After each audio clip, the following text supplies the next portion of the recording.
Bismillahirrahmanirrahim. Assalamualaikum warahmatullahi wabarakatuh. Alhamdulillahi rabbil alamin. Wabihi nasta'in ala umuri dunya waddin. Wassalatu wassalamu ala ashrafil anbiya'i wal mursalin. Sayyidina wa maulana Muhammadin wa ala alihi wa ashabi ajma'in. Allahumma rabbi shrah li sadri wa yassir li amri wahlul 'uqdatam min lisani yafqahu qawli. Allahumma yassir wa la tu'assir wa tammim bil khair. Allahumma inna na'udzu bika minal barasi wal junun wal judhami wa min sayyi'il asqam wa na'udzu bikalimatillahi tammati min syarri ma khalaq. Amma ba'. Tuan-tuan, puan-puan, muslimin, muslimat rahimakumullah.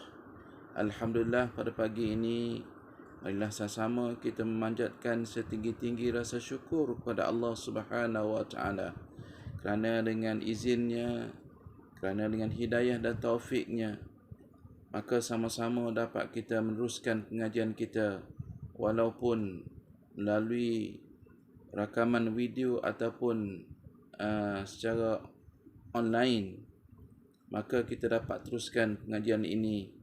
Mudah-mudahan dengan pendedahan ilmu yang sedikit ini akan beri manfaat kepada kita bersama.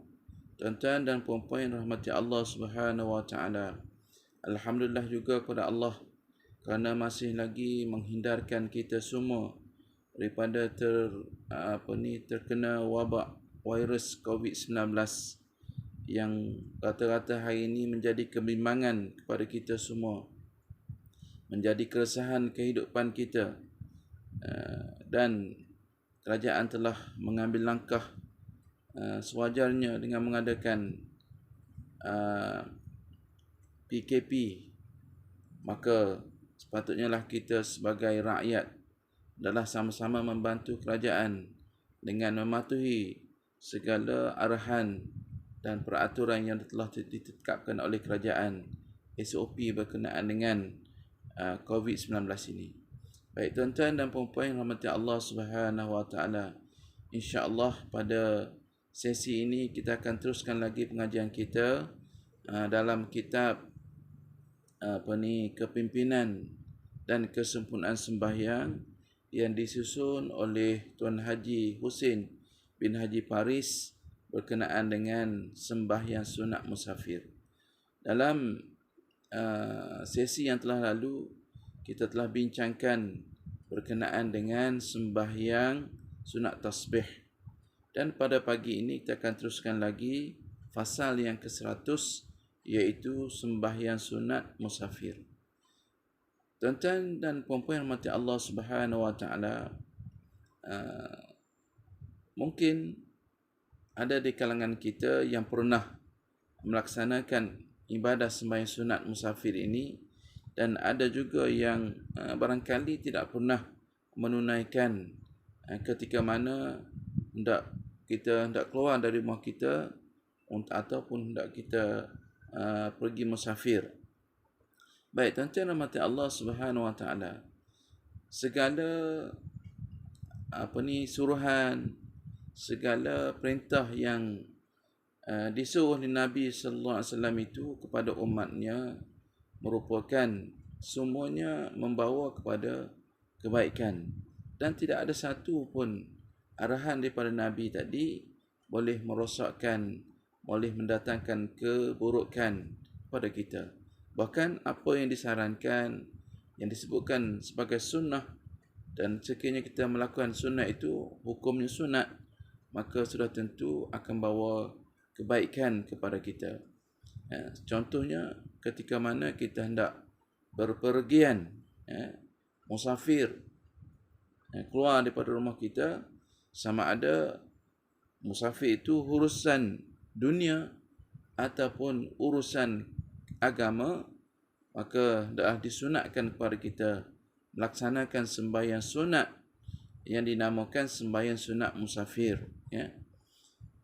Yang ini sembahyang sunat musafir ini ketika seseorang yang hendak keluar dari rumahnya untuk pergi jauh kerana urusan agama ataupun urusan dunia adalah dia melaksanakan sembahyang sunat musafir sebanyak 2 rakaat. Cara melaksanakannya iaitu lafaz niatnya usalli sunnatas safari raka'ataini lillahi ta'ala. Maknanya niat di dalam hati, ya, maknanya sahaja aku sembahyang sunat musafir 2 rakaat kerana Allah Ta'ala. Lepas membaca surah Al-Fatihah pada rakaat pertama, bacalah surah Al-Kafirun, yakni Bismillahirrahmanirrahim. Qul ya ayyuhal kafirun la a'budu ma ta'budun wa la antum 'abiduna ma a'bud ila akhir ayat. Kemudian pada rakaat yang kedua, selepas daripada membaca surah Al-Fatihah, kita kena baca surah Al-Ikhlas. Apakah surah Al-Ikhlas itu, tuan-tuan? Surah Qul huwallahu ahad. Semuanya ingat, semuanya mudah. Surah-surah yang selalu kita hafal, surah Al-Kafirun, surah Al-Ikhlas, semuanya menjadi hafalan kepada kita. Jadi selepas pada memberi salam, bacalah doa, Allahumma bika asulu wa bika ajulu wa bika asiru. Allahumma inni as'aluka fi safari hadzal birra wat taqwa wa minal amali ma tarda. Allahumma hawwin alaina safarana hadha wa atwi 'anna bu'dah. Allahumma anta sahibu fi safari wal khalifatu fil ahli. Allahumma inni a'udzu bika min wa'tha'i safari wa kabatil manzari wa su'il munqalabi fil mal wal ahli wal walad. Maksudnya, ya Tuhanku, demi Engkau aku menuju dan demi Engkau aku bergerak dan demi Engkau pula aku bertolak. Ya Tuhanku, aku memohon supaya perjalananku ini membawa kebaktian dan takwa dan kerja yang Tuhanku redai. Ya Tuhanku, mudahkanlah perjalanan kami ini dan jauhnya perjalanan terasa dekat. Ya Tuhanku, Engkaulah yang menyertai dalam perjalanan dan pemangku kesejahteraan keluarga kami. Ya Tuhanku, aku mohon perlindungan dari kesengsaraan perjalanan ini, dari keadaan yang menyedihkan dan buruknya keadaan rumah tangga dan sanak saudara dan keluarga sepulangku nanti. Inilah tuan-tuan doa yang sepatutnya kita baca selepas selesai daripada sembahyang sunat musafir itu. Jadi tuan-tuan mata Allah Subhanahu Wa Taala, tujuan kita adakan sembahyang sunat musafir ini, yang pertamanya ialah mohon perlindungan daripada Allah Subhanahu Wa Taala dari sebarang keburukan ketika kita berada di luar rumah. Maklum sajalah tuan-tuan, ketika kita keluar rumah ni macam-macam. Kita tidak tahu apakah yang akan berlaku di hadapan kita. Jadi sebab itu kita diminta supaya memohon perlindungan daripada Allah Subhanahu Wa Taala. Mohon perlindungan kepada Allah dari sebarang keburukan, dari sebarang bencana, dari sebarang perkara yang boleh mengakibatkan kita sakit, ketika berada di luar rumah, yakni di dalam perjalanan kita. Yang kedua, tujuannya solat sunat musafir ini adalah sebagai menzahirkan rasa syukur pada Allah Subhanahu Wa Taala yang mempermudahkan perjalanan kita dan menjaga kita daripada kesusahan dan melimpahkan kepada kita kerahmatan, keselamatan dan sebagainya. Sebagaimana hadis daripada Abu Hurairah radhiyallahu anhu, Nabi sallallahu alaihi wasallam bersabda, "Idza kharajta min manzilika fassalli rak'ataini yamna'anika min makhrajis su'i wa idza dakhalta ila manzilika fasalli rak'ataini yamna'anika min madkhilis su'i. Maksudnya, jika kamu, hadis daripada Abu Hurairah radhiyallahu anhu, Nabi sallallahu alaihi wasallam bersabda, maksudnya jika kamu keluar dari rumahmu, yakni jika kita keluar musafir, sama ada musafir itu kerana urusan kerja agama ataupun urusan kerja keduniaan, maka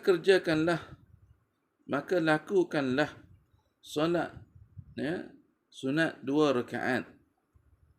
Nabi pesan kepada kita, kiranya kita keluar rumah kerana urusan kerja ataupun urusan dunia. Musafir ni tuan-tuan, kita keluar jauh. Maksud musafir ni ialah pemergian kita itu yang melebihi 2 marhalah yang dibolehkan kepada kita solat jamak dan qasar. Itu dikatakan musafir. Jadi kerjakanlah solat sunat 2 rakaat.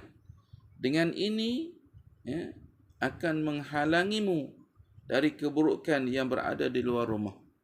Nabi kata, jika kamu keluar dari rumah kamu, pergi musafir itu, maka hendaklah kamu sembahyanglah solat sunat 2 rakaat, kerana akan menghalangimu dari keburukan yang berada di luar rumah.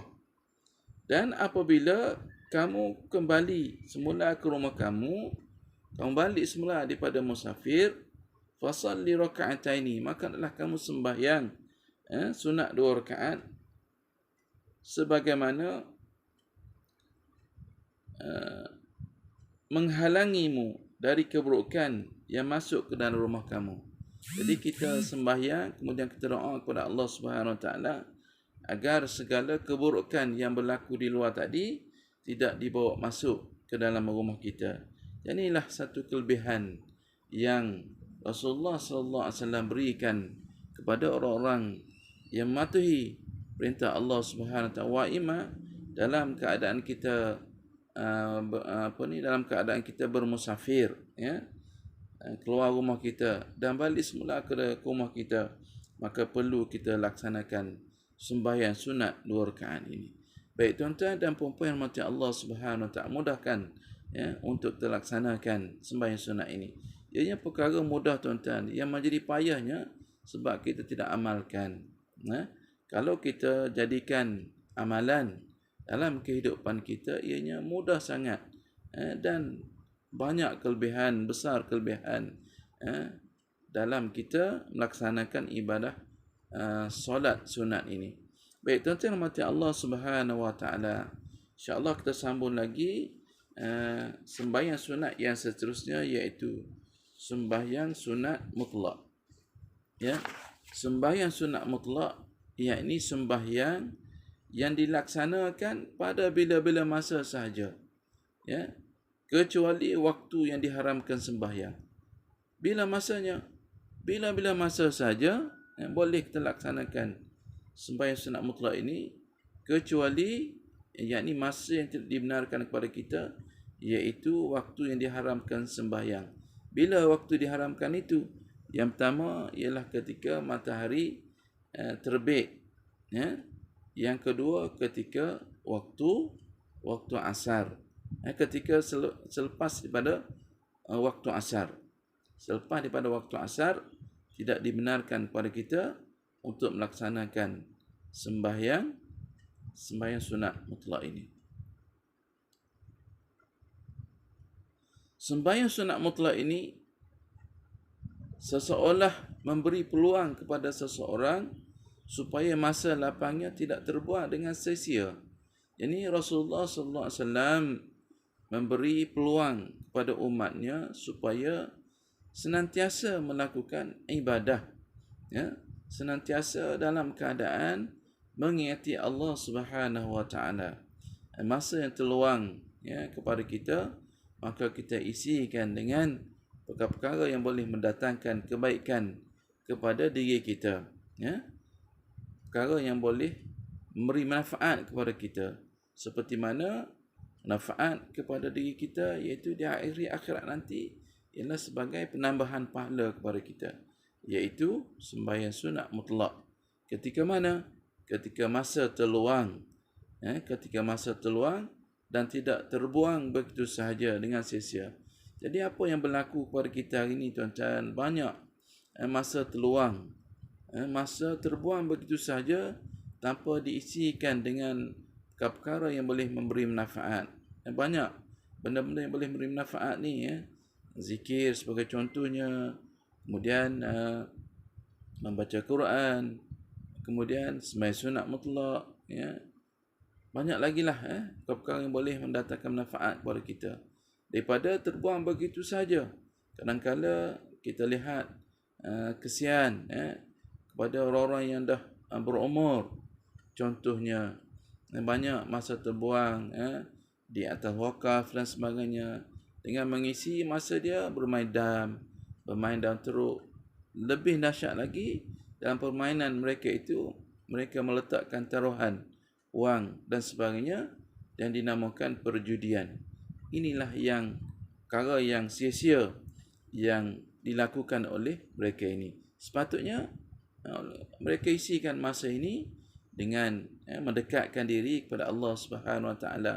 Apatah lagi umurnya telah lanjut dan masanya, waktunya hampir saat-saat kepada kematian. Pelaksanaannya, pelaksanaan sembahyang sunat mutlak ini terafdal, yang lebih baiknya tiap-tiap 2 rakaat 1 salam, dan boleh dibuat seberapa banyak rakaat, tidak dihadkan. Maknanya boleh buat sekadar kita mampu, tuan-tuan. Dalam hal agama ni, buat sekadar yang kita mampu. Kalau kita mampu buat 2 rakaat lah. Kalau rasa mampu buat 4 rakaat. Kalau mampu lagi tambah lagi. Dan tidak ada dihadkan rakaatnya. Lafaz niatnya mudah saja.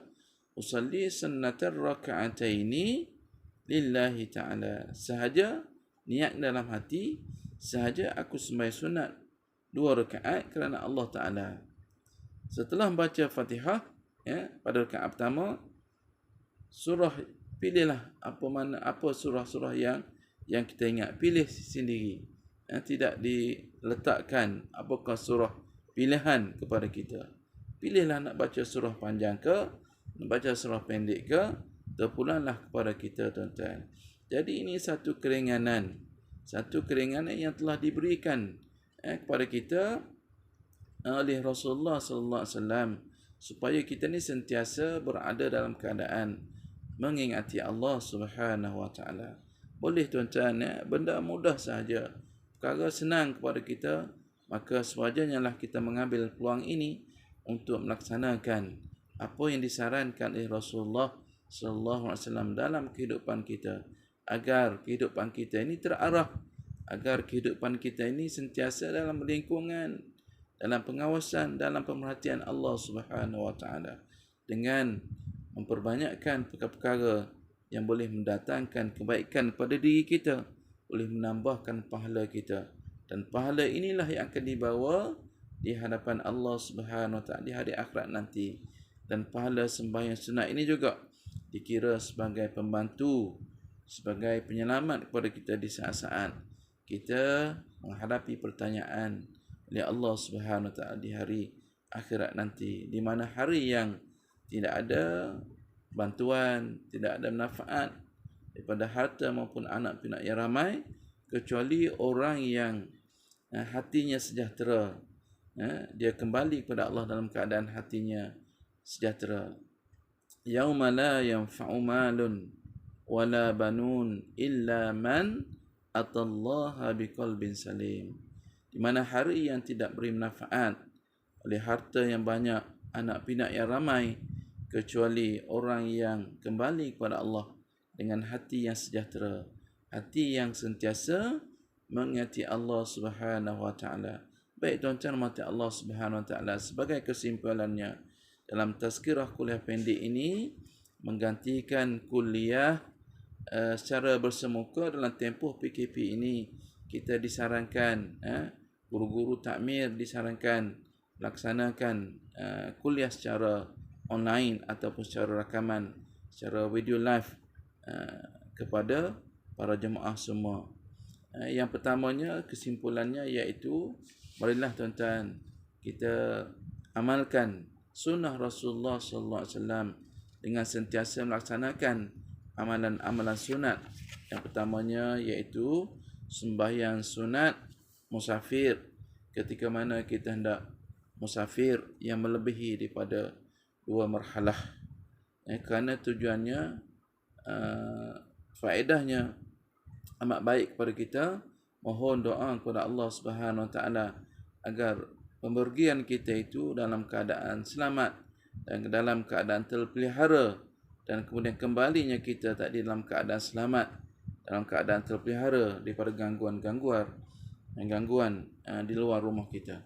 Yang keduanya, sembahyang sunat mutlak sebagai penambahan pahala kepada kita, sebagai mengisi masa kita yang terbuang begitu saja, masa kita kosong diabaikan begitu saja. Lebih baik kepada kita untuk kita mendekatkan diri kita kepada Allah Subhanahu Wa Taala dan dengan melaksanakan amal-amal ibadah sunat seperti mana sunat mutlak yang cukup mudah untuk kita laksanakan.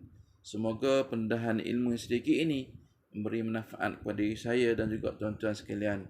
Mudah-mudahan kita doakan kepada Allah Subhanahu Wa Taala agar kita semua dihindari daripada wabak COVID-19, dan Allah Subhanahu Wa Taala yang menurunkan bala tersebut, dan Allah Subhanahu Wa Taala jugalah yang mampu mengangkatnya kembali, dan moga-moga diangkatkan wabak ini agar kita dapat melaksanakan kehidupan kita seperti mana norma yang sedia kala. Sekadar itu tuan-tuan yang baik pada Allah Subhanahu Wa Taala, ya lemah kejahilian diri saya. Aqulu qawli hadza wa astaghfirullahal azim li wa lakum. Wassalamualaikum warahmatullahi wabarakatuh.